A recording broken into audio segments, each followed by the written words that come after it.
It's good to be in Washington with all of you at the Cosmos Club. I appreciate what Georgia's rural lenders do to help economic development in our state and the rural part of our state and for agribusiness. And I appreciate my friendship over many years with Mike and Anita Thomas, who've been not only good supporters but great personal friends for a long, long time. They do a great job, and I'm glad to be here today and welcome you to the capital city of the United States of America, Disneyland East. At least that's what we refer to it as, because it's crazy time up here, and this is the craziest of times. We're trying to finish the year, and I'll tell you something, if you turn on C-SPAN and watch it for a little while, you might think that'd be a boring thing to do, and usually it is. But the last 2 days, which are today and tomorrow, you watch it all day long, you'll see most of the things Congress does happen in the last 48 hours. Things we work on for years and years and years, we negotiate, we object, we take them off the floor, we vote against them, we filibuster them all, and then at the end, everybody starts making deals. One guy says, well, I'll vote for you. I'll lift my hold on your bill if you'll do this for me. And that's what's going on right now. And out of that process, believe it or not, it's like watching sausage being made. It ain't pretty. But the end result is pretty doggone good sausage. And I think you're going to see that in terms of this session. We're going to get a CR to take us in terms of our budget, in terms of our appropriations, at least to the 1st of April, which is good. The next president then will at least have some say-so in how we're spending the money in this current fiscal year, which ends in September of next year. And then we'll get in the business of appropriating on a regular basis and stop doing continuing resolutions. That's going to be one of the big pluses, I think, of a Trump administration. We're committed to doing things the right way. You know, when you do CRs, you turn over the operation of the government to the bureaucrats, because you give them the purse strings. If you're appropriating and you're making the votes that determine where the money goes, you're in control. And we basically have been abdicating our legislative responsibility to the bureaucrats and the president for 8 years. The president likes that. We hate it. But he's had the upper hand in terms of the majority in the Senate. He's been able to do it that way, and we're going to stop it at the end of this year. We'll do a Water Resources Development Act. For those of all of you from Georgia, that's going to mean the Port of Savannah funding is going to be authorized for its completion at $978 million, which is a great project for our state. And the people that you loan money to depend in many cases on the ability to have a port that can compete internationally in terms of trade. Savannah is the most profitable export port on the east coast of the United States. It's the huge bulk port where all the agricultural exports can go. We just ship. Because of what we did on the AGOA Treaty, when Chris Coates from Delaware and I negotiated a new relationship with the South Africans, we're going to do 19,000 metric tons of chicken this year from Georgia will go to South Africa. That's the kind of thing a port like the Port of Savannah can bring to you, and that's a lot of money, and that's a lot of economic development. We just voted 30 minutes ago on the National Defense Authorization Act, which funds our military. It's not a perfect bill, but it's a good bill and an improvement over what we've been doing the last few years, and I'm very proud of that. So we got the CR, the Water Resource Development Act, the Veterans First Act, which is a bill that I've championed for some time. Looks like it will probably pass sometime tomorrow. We have some other odds and ends, or dogs and cats as we call them, but hopefully by the end of the day, Friday, we will have named all the post offices in America, most of the courthouses, and gotten some good work done too, and start a new year next year. Now, let me tell you about the election, and let me tell you about my prediction. Mike wanted me to kind of forecast what's going to happen next year, and anybody that's honest with you would usually tell you, well, I can't tell you what's going to happen next year. But I can really tell you I can't tell you what's going to happen next year, knowing what happened in the election in November. Except for Donald Trump in his own mind, and I'm not sure he was even convinced, nobody thought he would get elected president of the United States. He ran the most unorthodox campaign in the history of the country. It's the first campaign that was ever run by a candidate and a Twitter account. And the media was a witting or unwitting accomplice in getting him elected by giving him all the access to time free that all the rest of us running were having to pay millions of dollars for. And I'm not saying that as a criticism. I'm saying that as a fact. But I'm going to tell you this right now, and you can put this in your pipe and smoke it. Except for the superdelegates in the Democratic Party, which is the way they nominated their president, last July, you would have had Donald Trump nominated by the Republicans and Bernie Sanders nominated by the Democrats, and he would have been the Democratic candidate in November, and he would have won. Let me tell you what happened later. You ask yourself, how could 17 Republican candidates, 13 of which were outstanding legislators, experienced individuals, how could they not win a race and Donald Trump win it? Or how could Bernie Sanders almost beat Hillary Clinton in her legacy? There's a palpable anger in America, and it festered itself last year in the election, and a lot of people didn't see it. But Bubba turned out, and the liberal Bubba turned out in the Democratic Party, and conservative Bubba turned out in our party, and they said, we've had it. We're mad as hell and we're not going to take it anymore, and they voted for change. They voted for the most dramatic change they could vote for. That's why Sanders did so well, and that's why Trump ended up winning. And I think Trump has a mandate that's unique among mandates. It's not a political mandate. It's a public mandate. The public's looking for action. They're looking for results. They're looking for us to try. They don't care if we make mistakes. They want us to be trying to do good. The carrier deal was a brilliant example of how Trump understands the heart of the American people right now. The people that will usually be against what's called corporate welfare, which is when government gives financial benefits and tax savings to a company to keep them in America or bring their country to America. The people that hate that most of the time are cheering Trump. The labor unions are now cheering Trump. They hate that type of thing, but they love Trump and they love their jobs. You're going to see him do a lot of things that you're going to think, that sounds crazy.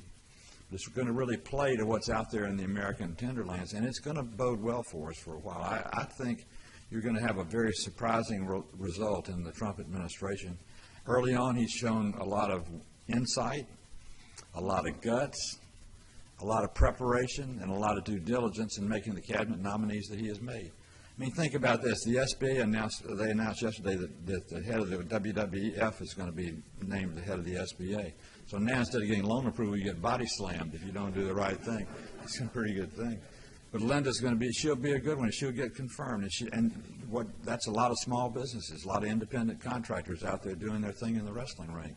But it's the disciplines of small business and LLCs and disciplined business people that we want having in Washington for a change, and we're going to have them. I don't know who the Secretary of State is going to be. It'd surprise me if it was going to be Mitt Romney. I really don't think that's what's going to happen. I think in the end, it will probably be maybe David Petraeus, maybe Bob Corker. I hope Bob Corker. He's a great guy, but it'll be a good pick. The other picks, I like the fact that he's picking Mad Dog Mattis. Mad Dog Mattis has an inappropriate nickname. People think he's a mad dog because he's a crazy man. He's not. He's not a crazy man. He's against torture. He's for civilized interrogation. He's always said that 2 cigarettes and a Hershey bar is better than a beating any time you want to if you want to get information out of somebody. So he's not the madman everybody thinks he is. But if you're in his way and you're sitting on something that he's supposed to get and you've not negotiated, he'll kill you. So you don't want him to ever be the commander of the Army when you're the enemy because he'll take you out. And that's why he's called Mad Dog. Whatever it takes, he's willing to do. And that's something that we need. I've said sometimes, and said Mike heard me say this on the road a lot during the campaign. Our biggest problem with ISIL and ISIS in the Middle East right now is we've let them exist. We've had a policy of containment. That's been President Obama's policy. Contain them, keep them hemmed in. Well, they've grown and they've prospered and they're exporting terror around the world. Look what happened in San Bernardino. Look what happened in Orlando.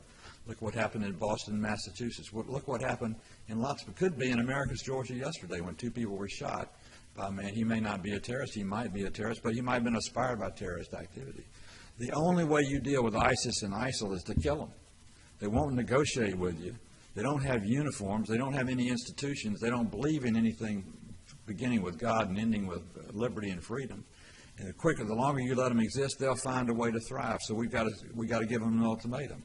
If you give up, turn your guns into plowshares, or we're coming there and get you. And I think once Mad Dog gets ahead of that, the ISIL will learn it's not good to be a terrorist anymore, but it's better to be a cooperator, and that's what I hope happens. We've got to be the America of foreign policy of the 70s, 80s, and 90s, not the America of foreign policy of isolation that was before World War II. You know, I think it's appropriate that this is the anniversary week of Pearl Harbor, because Pearl Harbor was the second worst disaster in the history of American military. The first worst disaster was 9/11/2001. More people died in New York City in the Twin Towers than died in Pearl Harbor. A lot of people don't know that, but that's true. But they were both tragic reminders of what weakness and isolation does to you. And we were isolated in the late 30s. Everybody said, well, Hitler's not going to ever best anything. We're just not going to talk to him. He'll go away. Well, he didn't go away. He became our enemy. We lost lots of lives and spent 5 years of our national treasure trying to win that war, and we did win it. But we had to fight it more because we isolated ourselves in the 30s than because we were strong in the 40s. Same thing's true now. We're in an isolationist type mode that's of containment and appeasement and not attacking. We need to get back to an aggressive mode where people realize if they want to pick a fight, if they pick it with us, we're going to play it to win. And I think that's what you'll see in the Trump administration. There's going to be comprehensive tax reform. We're going to go to I predict, this is all a prediction, it's not a guarantee. I think we'll go to a territorial tax system. We're one of only 3 countries in the world that don't have a territorial tax system. Territorial tax system means if you're Coca-Cola, you sell a Coca-Cola, and if you bottle a Coca-Cola in India and sell it in India, you pay the Indian tax, and the profit comes back to America with no more tax on it. Under the current system right now, if you're a Coca-Cola and you sell a Coca-Cola in Delhi, India, and make a profit, you pay Indian tax, and then when you bring that tax back to the United States, you pay America, the difference between the American rate of 35%, whatever the Indian rate was. Well, that's why you have so much money sitting offshore in the Cayman Islands. That's why we can't get money repatriated, because it costs too much to bring that capital back in this country. We need a tax system that recognizes productivity and geography and takes pride in America being the home of the largest corporations in the world. And the taxes that they pay ought to be paid where they earn the money, not just be paid because they happen to have a headquarters in the United States of America. And we need to change that, and I think Trump will do it. I think the corporate rate will come down from 35% to probably 26 or 27.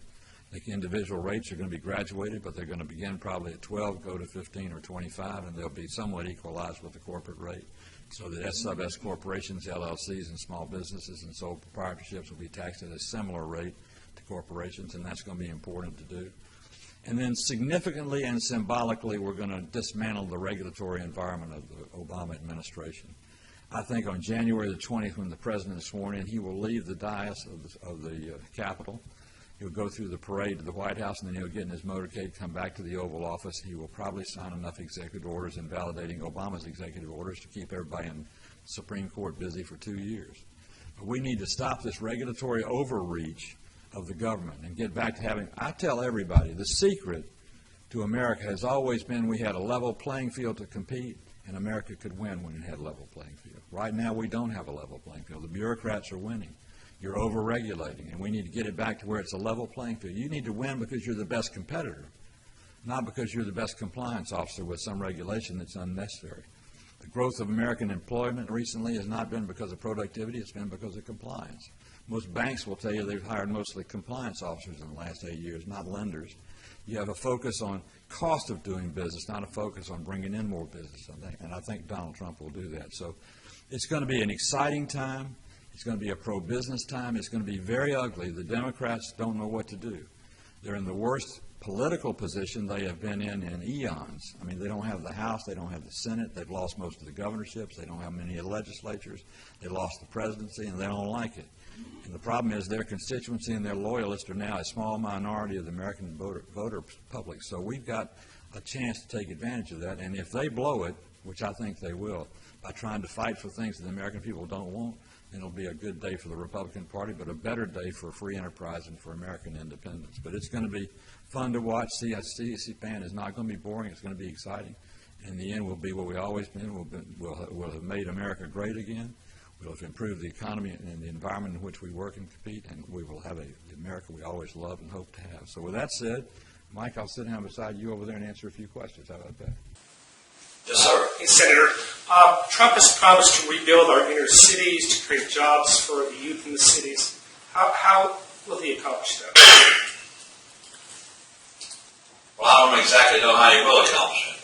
You can't do it the old way. You can't do it the Great Society way. I mean, we have spent billions, trillions of dollars under the Great Society trying to bring about prosperity and hope in the inner city. There's not an example in the country where that's actually happened. We create a lot of dependence in the country. I tell a lot of people, give me a little word. I tell a lot of people, the secret of America is that nobody dies on the steps of a hospital waiting to get help. Nobody dies because they go hungry or they can't get it at the Salvation Army or get it at the AFTC or whatever it is. The problem in America is we've made the safety net so good that it's too easy for some people to stay on the safety net and never try and get off. There's a line that you want to draw that takes care of people in their time of need. There's a safety net. But there's a platform that leads them into private enterprise, into employment, into productivity, not permanent dependence. Right now we have a permanently dependent number of people in this country that are in the inner city and are poor. I don't say that as a stigma or criticism. I say that it's a criticism of us, not them. We're the ones that created it. Now, there are all kind of numbers out there in terms of how much you can get with a family of four, get in terms of benefits, but one of the most accepted numbers is $45,000 a year in terms of food stamps, rent subsidies, things of that nature. A lot of people don't make $45,000 a year that are working for a living, so you've got to make sure that your safety net is balanced with your needs, so you can have people wanting to get off of the safety net, not stay in the safety net. With that said, in terms of how you would do it, there are some things. There's some good examples of how you do it. One of them's in Atlanta, Georgia. Tom Cousins, what he did in Eastlake Meadows is a prime example of and it is being done in other cities around the country where we ought to be doing. He bought the Eastlake Golf Club, which had trees growing in the fairways because it was so abandoned. It was known as Little Vietnam. He restored the golf club, sold memberships for $250,000, and put $200,000 of that in a foundation to rebuild Eastlake Meadows. And then he gave incentive grants to small companies to come in and start businesses. He took the burned-out Drew Elementary School in Eastlake Meadows, took it over as a charter school. It's now the #1 elementary school in Georgia. And not because the students changed. They didn't change. What changed is the students going to Drew Elementary, they think they can grow up to be something someday. The ones that went there in the past didn't think that at all. So there are lots of things we need to do to be a partner with developers, to develop the things that people need, not the things we won't necessarily sell to them. And redevelopment of inner city is possible to do. And Atlanta is as good an example. Georgia State is basically the old downtown Atlanta. If you go downtown Atlanta to 5 Points now, and you look in any direction for 3 blocks, it's Georgia State University, with a few exceptions. That's where the government of the state of Georgia took now its largest state university and expanded it in the inner city and took buildings that were blighted and made them classroom buildings. That's the way that's how you change things. So I think there'll be a lot of goal-oriented, redevelopment-oriented specific programs to do that in the inner city. Last thing, I'm talking too long. This is a great question. I'm the chairman of the Workforce Safety and Development Committee, subcommittee of the Health, Education, Labor, and Pensions Committee, which deals with labor law, things like the Perkins-Act and things like that. We reauthorized it last year and passed what we call WIOA, the Workplace Initiative and Innovation Act, which is money that we give to the states for redevelopment and training of people who've lost their jobs and need to be retrained from jobs in the 21st century. But we did a Republican thing. We took the restrictions that made that money all go the same way the federal government thought it ought to go. We gave the governors control of 90% of the money to fund training where they needed the training. So if Boeing's trying to go to South Carolina, we want them to train aircraft engineers, not donut makers or something like that. In Georgia, the motion picture industry, we're now #2 in the United States in motion pictures, and going to be #1 for too long. We're ahead of Hollywood. One of the ways you're doing that is by developing the people that make the scenes, do the listening, the audiology, and all that type of stuff. James Bond's next film is going to be filmed in Georgia. Pinewood Studios moved from London, England to Fayette County, Georgia. A lot of people don't know. They built a 1 million square foot building. That's where James Bond's going to be operating in the next half century. So there are lots of things you can do to incentivize economic growth and development and be a catalyst for it.